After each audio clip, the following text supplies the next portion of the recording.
We're gonna get right into it. AEW Dynasty was Sunday, and then we got to the big dog, the main event for me, man. Will Ospreay, Bryan Danielson. Come on, man. This This was this it is for me. the part where so after that hook match, I just went to like just fucking lay down in my bed. I still had the card on, but I was like, I'm gonna just lay down, get on my phone, vibe out. And then bro, I go to my phone like maybe like 20, 30 minutes later, and that's when this match started. And everybody on Twitter is going crazy at the beginning of the match, talking about how it's already a banger. So I get up, fucking go to my phone. I'm sitting there, or not my phone, my computer. I'm sitting there. I'm like, damn, this is crazy. But I missed it already, so I knew that it was gonna be on Twitter or YouTube or something like that after. So I was like, I'm gonna just wait until the match is over. Then like another 20 minutes go by and it's still happening, and then now Twitter's going insane for this match. I'm like, God damn it, I just fucking missed this banger. So now I'm up at 2 a.m. to catch the replay of the match. And I can confirm they did in fact go crazy. CTE was in that room that night, thriving.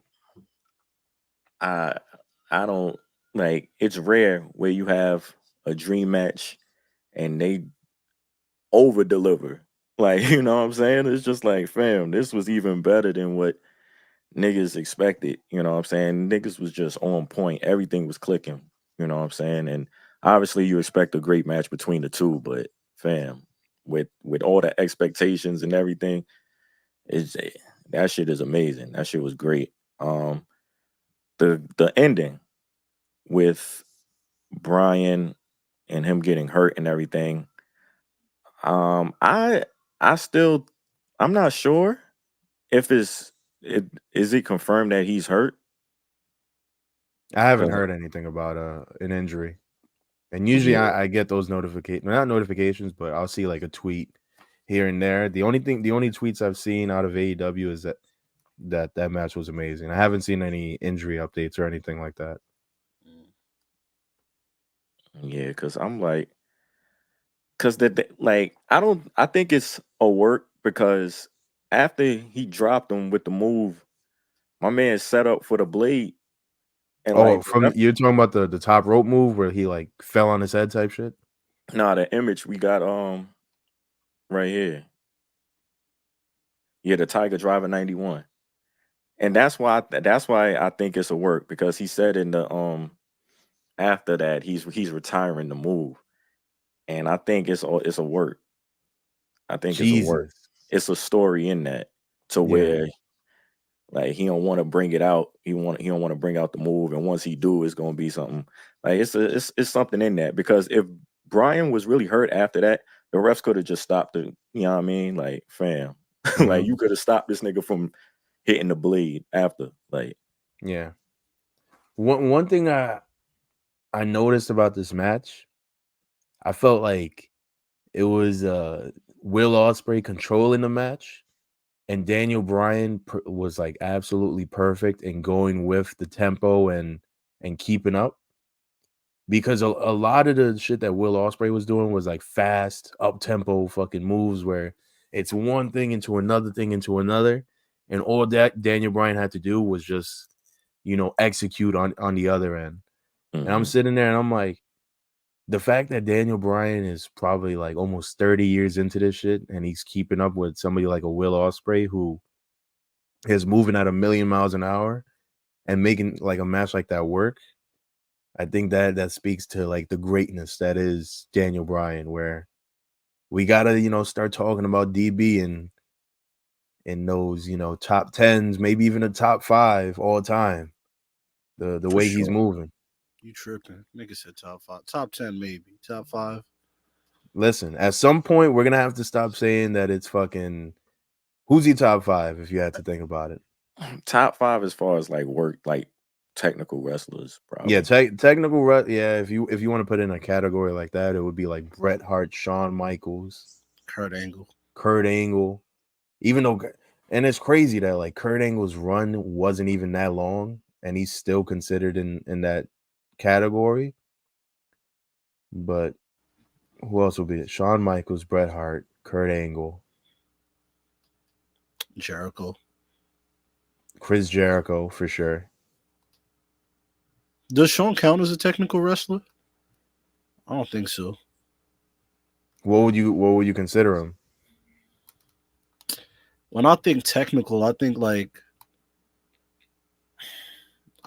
the Bret Hart. Like this niggas that's like doing mad like headlocks and fucking submissions and shit. Mat base type. Yeah, But yeah. but he could also do that if he wanted to. Like Shawn Michaels' bag was a mixture of everything. He kind of like started this wave of what the indies are now. Okay. So that's the only reason I would consider him in that category because like he could go with Bret Hart, put on a match in Bret Hart style, and then go with the Undertaker and do a fucking whole some other shit over there. So maybe Eddie, but even Eddie isn't really like a technical wrestler. He could do technical wrestler type of moves, but he's like a lucha style. Yeah, I was about to say I consider Eddie more lucha. Um, Well, we there could put like in ring workers. I'll change it then. In ring workers. all time. Yeah. Yeah. If you want to make the case for DB being top 5 in ring worker all time. Yes, I would. You can make a case for it. Yeah, you can. I was about to say it's debatable. Yeah, Anything's debatable. Yeah, because you can bro, case. low key at some point we're gonna have to acknowledge that wrestlers from the 2000s forward, or not even like 2010s, and moving up, gotta be in some category somewhere of a goat. It can't just be a bunch of people from the Attitude Era and 90s and shit like that. That's the same thing they say when they want to crown LeBron as the GOAT. But go ahead. No, I feel you. I'm sitting there and I'm like, yo, fam, basketball did not just exist in the 90s and that's it. Like, fam, you ever see some shit LeBron does and go, oh my God, I've never seen that before. There's a reason why. But Um, Now, as far as Daniel Bryan go, I feel like I- well, I was about to say, I feel like we've been giving him his flowers. Like we've never not given Daniel Bryan his flowers when it comes to his wrestling, his ability, and shit like that. So but I even saw there was like a list of like the last few matches that Daniel Bryan's had, like in these last like 6 months alone, because I guess he said that this year is going to be his last year where, excuse me, where he's working full time. mm, So he faced is it Blue Demon Jr. in Mexico? He had like a lucha match in Mexico. Hold on. Let me look this up. Let me Yeah, you get got the facts right. You feel me? It's a it's- black announce table. in the meantime, Cody, what you think about Drake using AI?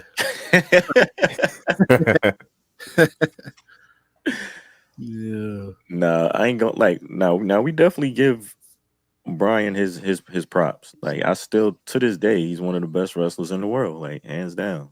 yeah, Like yeah, it's, nice, man. he's right there, man. Osprey, him, shit is, and they went out there, man. They fucking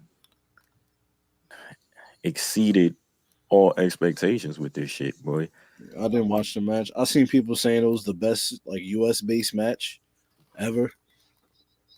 I didn't understand what that even meant, to be honest. Like, why can't you rank it as like a match all the time? Why does that like Nah, I don't know. Cause them Japan niggas. Yeah, I was about to say they be going crazy in Guam. They be putting on fucking 5-star matches there. yeah, Uganda been showing out lately. Mhm. I don't know. Like, I feel like saying a match is an all timer 24 hours, 48 hours after it's happened, a bit too soon. Like, is the match is already better than Taker Sean? I mean, people was doing that for Roman and Cody a couple weeks ago. Yeah, but I was there. The mana told me that match was an all timer. You All can right. you can make the you can say it, but You know what I'm saying? It's just like if you taking it to that extreme to where it's the best match on U.S. soil, like all right, now you like pump the brakes. You Yeah, can say this is one of the best matches I've seen, or like don't just put it number one. Like it just happened. Hold on now. word. Let that shit simmer. Yeah, That shit's already better than Cody fucking Roman. That a match that built up Cody Roman 2, a match that built up a whole year. You telling me Daniel Bryan and Will Ospreay did that same energy in 3 weeks of build up? like don't get me wrong. In my personal opinion, both 5-star matches. Yeah. It just depends on what you like. That's all it is, and that's why you can't be taking other people's ratings as gospel. It depends on what you enjoy your wrestling to be. Period. All right. Facts. So these are some of the matches Daniel Bryan has had within like the last 6 months. He faced Okada at Wrestle Kingdom. My God, what's the fucking British guy's name? Like, This nigga it just has a picture of him, bro. He was in the Cruiserweight Classic. KP, if you're listening, see if you can remember what this guy's name is. He was in the Cruiserweight Classic. He was He's like a technical wrestler. British. Zack Sabre Jr. Yes, Zack Sabre Jr. Yep. He faced him in Japan. Then he faced Blue Panther in CMLL. And then now Will Ospreay. Yeah, Aaron Bryan just facing niggas for the fuck of it. Bro, but that's what it is. Yeah. he's facing the best people around. Mm-hmm. And that's the GOAT shit where it's like a Chris Jericho. Remember Chris Jericho randomly had that run in Japan and like AEW? I want to say 2018. yeah, it has to be like 5-6 years ago at this point. Mm-hmm. But like that's the GOAT shit where you have moments in your career that span a lengthy period of time, like a Shawn Michaels, Chris Jericho, The Rock. Now you can kind of consider him spanning a bunch of different generations of wrestling. So he's kind of cementing himself. I'm telling you, in a couple years' time, we're gonna look back and be like, yo, Daniel Bryan went crazy in 3 different eras of his entire career. In the WWE and AEW. And in the indies before that. With CTE. The whole time. He had Word. bro, he had 20 concussions or some shit like that before, like in 2017, 18, something like that. All these concussions had to retire from wrestling basically. And then once his contract came up, he said, "Remember everything I said about CTE? They said I'm good." And then he's now, since being in AEW, has been in the worst style of matches for a brain I've ever seen. The fact. That nigga know Jeezy on a personal basis. For real. Yeah. I'm waiting for Daniel Bryan and Antonio Brown to start their own podcast. It's just gonna be sizzling on the mic, like bacon. While you wait for that. Listening to the Black Announce Table. I like your guys' style.